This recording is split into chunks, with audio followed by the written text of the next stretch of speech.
Welcome বন্ধুরা, আমি ছানার বড়ার কারি তৈরি করছি। এখানে আমি 500 গ্রাম দুধকে ছানা বানিয়ে নিয়েছি। ওর মধ্যে দুটো কুচি করে পেঁয়াজ, কাঁচা লঙ্কা আর 3 চামচ বেসন, লবণ, হলুদ, কাশ্মীরি লঙ্কা গুঁড়ো দিয়ে ওটা চটকে মেখে নিচ্ছি। মেখে ওটা বড়ারা করে গড়ে নিয়ে আমি ওটা দিয়ে কারি তৈরি করব।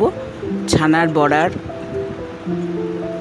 কারি তৈরি হবে। আর কড়াই আমি সরষের তেল দিচ্ছি। তেলটা গরম হলে বড়াগুলো আমি ওর মধ্যে ছেড়ে দেব। আপনারা অবশ্যই এইভাবে করে খেয়ে দেখবেন আর কমেন্টে লিখে জানাবেন কীরকম হলো। এইটা খেতে খুবই টেস্ট লাগে। গরম ভাতে খেয়ে দেখবেন, আবার রুটির সঙ্গেও খেতে পারেন, গরম রুটির সঙ্গে, তাও ভালো লাগবে। এবারে বড়াগুলো আমার মিডিয়াম ফ্লেমে রেখে আমি বড়াগুলো ভাজছি। প্রথমে হাই ফ্লেমে দিয়েছিলাম, তারপরে মিডিয়াম ফ্লেমে করে নিয়ে আমি বড়াগুলো ভেজে নিচ্ছি।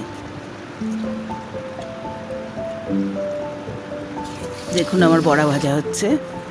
এবার আমি একটা একটা করে বড়া ভাজা হয়ে যাচ্ছে যেগুলো তুলে নিচ্ছি। এবং বড়াগুলো আমি তুলে নিলাম।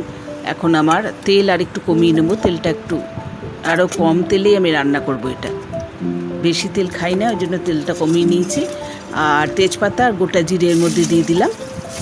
দিয়ে আদা, 3টে কাঁচা লঙ্কা চিড়ে, টমেটো, আদা পেস্ট, কাঁচা লঙ্কা চিড়ে দিয়ে দিয়েছি। দিয়ে ভালো করে সব মিশিয়ে দিচ্ছি।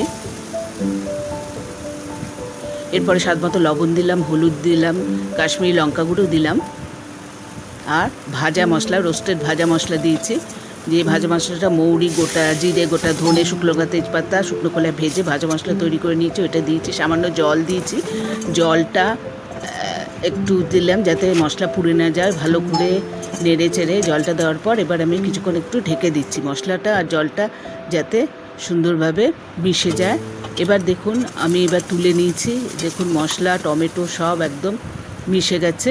এবার ওর মধ্যে আমি সামান্য চিনি দিয়ে দিচ্ছি, অল্প একটু চিনি দেবো।